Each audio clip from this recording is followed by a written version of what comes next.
Okay, I'm back. So if anybody has any recommendations, let me know. But for my recording, I can only record a certain amount. I use not the recording, but the uploading. I'm using Canva right now to upload to edit my videos, and I can only upload a certain size into there.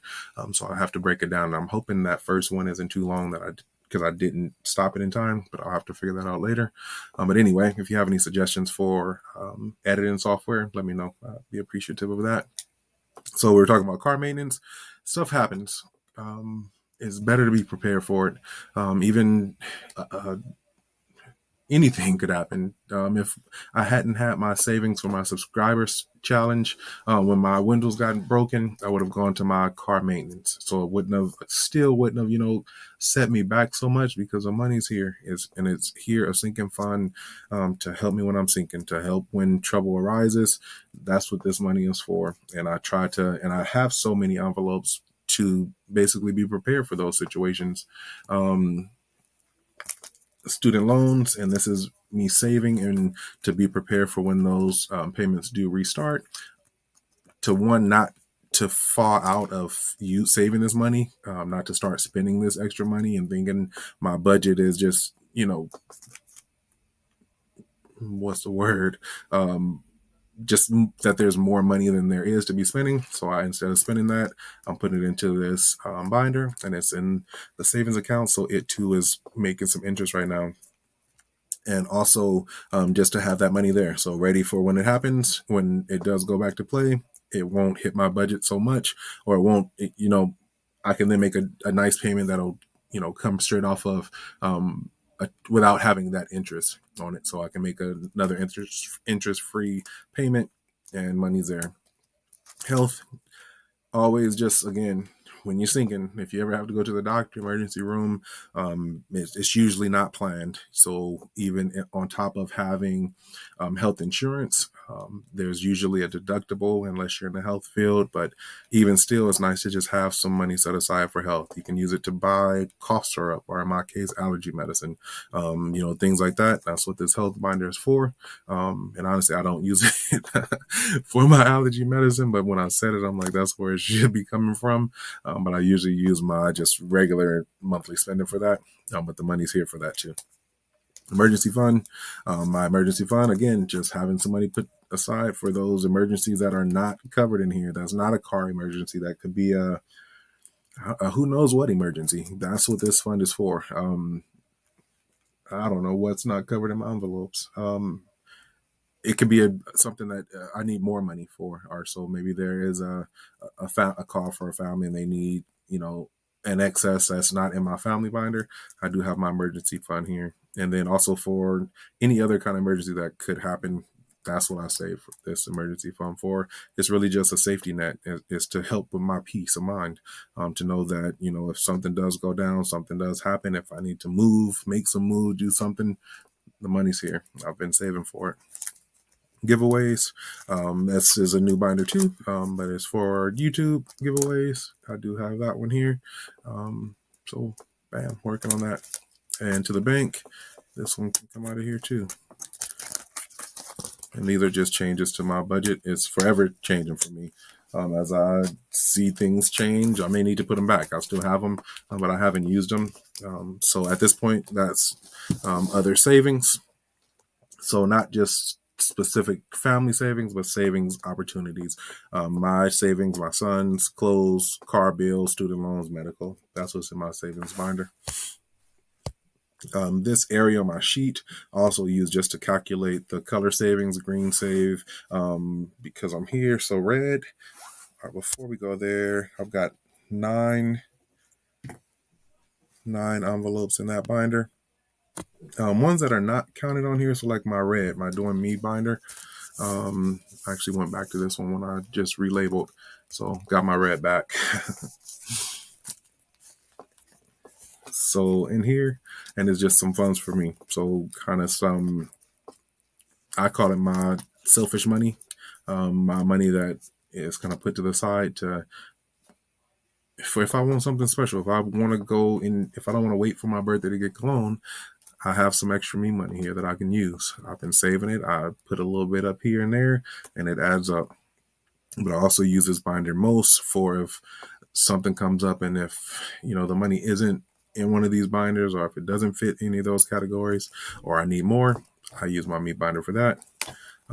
For my locks, and when I first started this binder, it just had like random titles that weren't exactly what it was.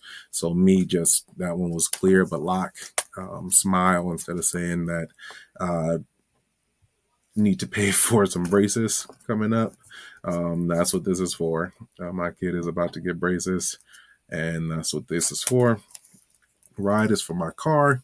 Um, I need some cosmetics done in the inside of my car. I need a new seat cover. One of my leather seats has a cut in there. So that's what this money is saving up for. Stack, and stack is for my stocks. So just some extra money to put into stocks. This is the family vacation fund that I mentioned. So we did have a whole savings challenge that I put together for my family. I gave out envelopes and sheets to color in. For me, I had to save $1,000, and that's what that's for.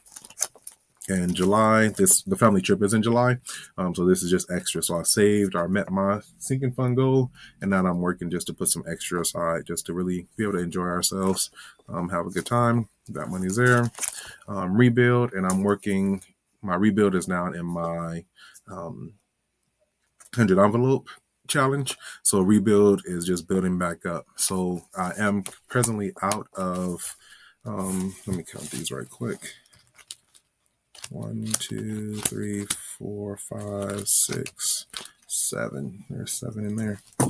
I do not presently have any credit card debt or any other debt except for right now my student loans and um, my car note.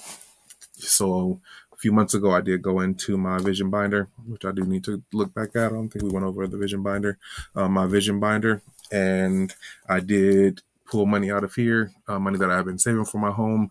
I thought it just a good idea to go ahead because I needed to prepare for. I had to be rid of that debt in order to purchase a home anyway. So I did go ahead and take that money out for that and paid off all my debt. So that was all set. For my vision binder, and the rebuild, I was saying all that to say, the rebuild is building this binder back up. So just building my funds back up for home purchase and the things I'll need for the home. So in this binder, and this one again is a special binder for me. It's the binder that I put aside to save for all these categories, and so this won't be a common, potentially not a common binder for most people. But if you have any kind of goals that have like multiple things to have to pay into, it could be like it could be like a whole binder for Christmas. You could have a Christmas binder where it's mom, dad, son, grandma, grandpa, daughter, like all those specific things. Christmas dinner, Christmas liquor, whatever you want in that binder. But you could set a whole binder aside that is just dedicated to a specific category of things that work together. So mine is my home binder, and I do have my specific category of things that go together. So the home itself, moving expenses, my bedroom, my son's bedroom, furniture in the home, decorations in the home, supplies for the kitchen, stock in the pantry, and toiletries for the house. So I have all these categories that I put together, and they are to cover the things that I think I will need, not think I, that I know I will need in a home, in my new home purchase. And same deal. The plan on this whole piece is to break down my monthly allotted amount. So if you've watched my channel, you know that I don't have many specific savings challenges, but I do have a ton, as you see, of sinking funds. So what I do is I do pay into these every month. Every month they get something, and I've broken down my month of income to fit these categories. So the initial plan is to save at least $200 into my vision binder for the home.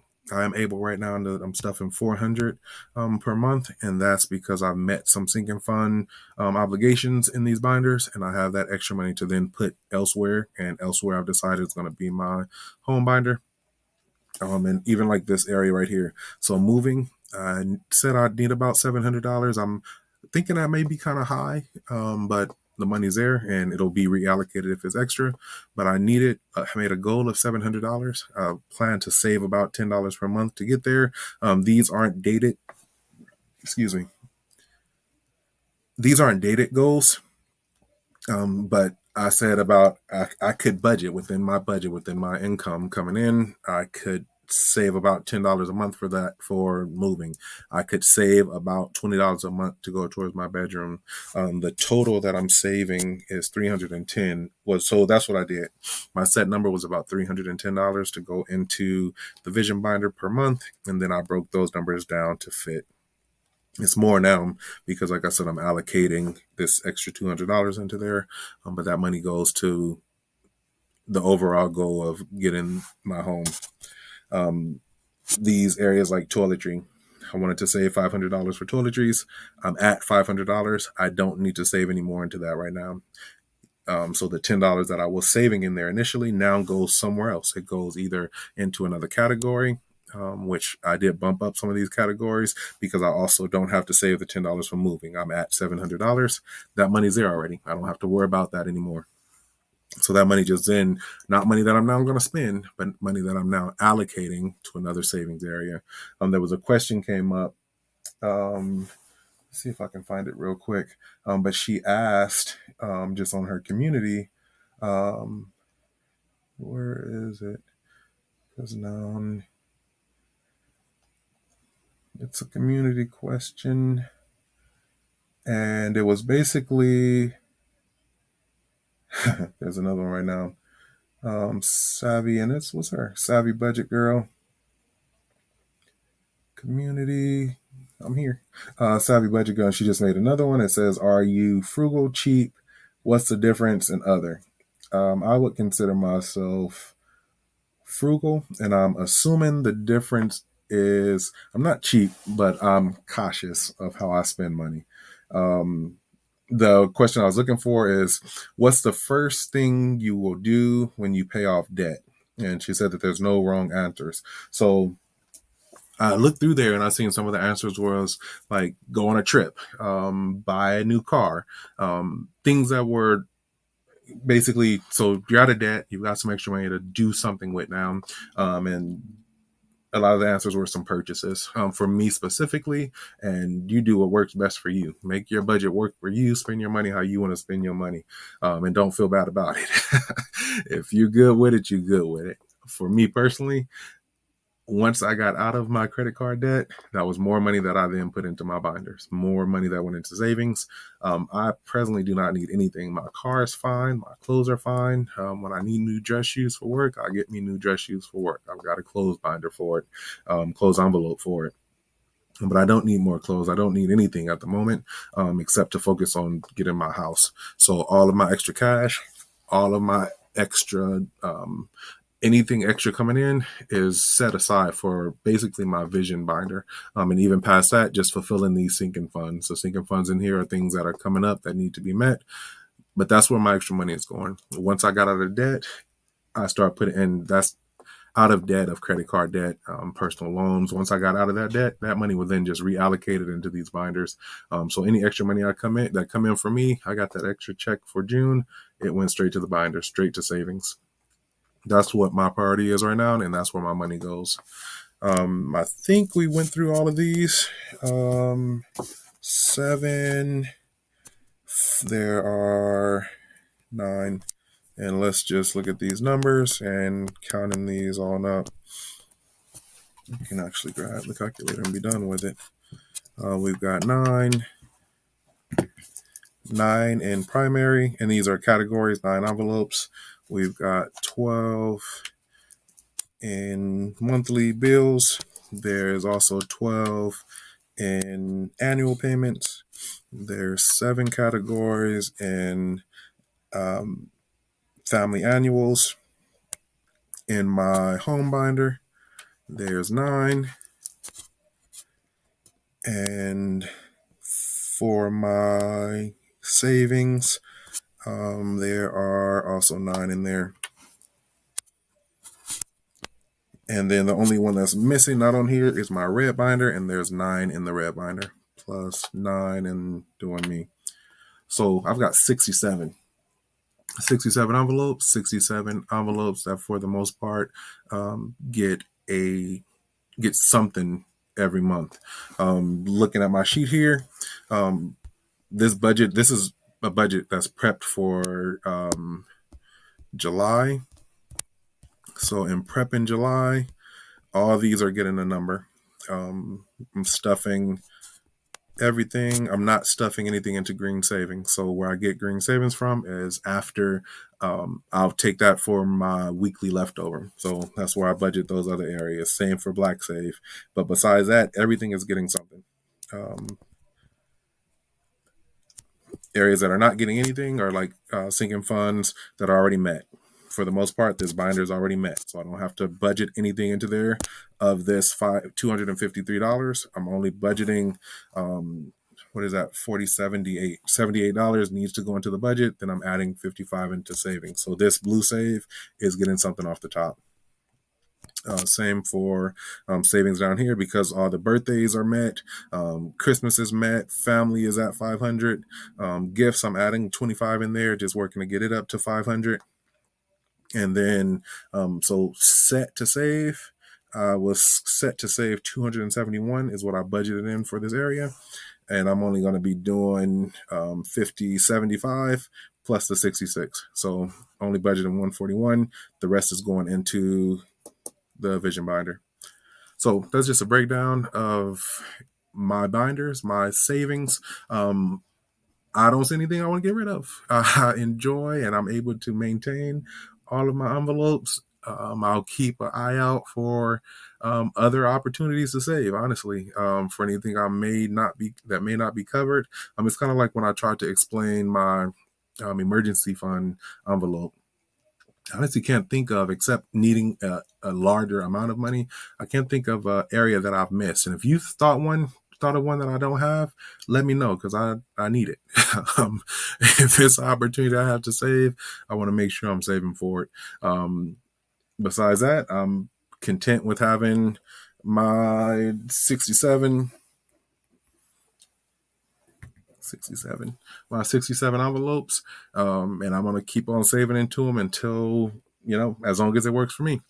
It helps to utilize my money wisely. When I do get my bonuses or things like that come around, I go straight and I fund these sinking funds so that I can get into these positions to where I'm not still needing to save $34 for my son's birthday, because I've already met his sinking fund. So likely extra money came in, I added it there, and now he's done. I can reallocate my budget elsewhere, so that then when those extra funds do come in, it's going straight to savings, going to a saving opportunity. All right, I'm going to wrap this up. I just wanted to go over my budget, kind of give you a kind of rundown of what my binders look like and what my categories look like. This is a longer video, so if you made it through, I appreciate you. Go ahead and just say, hey, I made it through. I made it through. Appreciate that. Have a wonderful day. It is Saturday. It's kind of gloomy over here, but that's all right. I'm doing what I enjoy doing most. I'm right in time before my close of week 1 drops. I'll work on getting this one uploaded and hopefully have it out tomorrow. Have a great day. Kris, thanks for a great live this morning. Thanks for starting my day off in budget mindset, a budget move, and giving me the encouragement and the thought to just look my binders over to see if I was missing anything. All right, y'all have a good one. I appreciate you. Peace.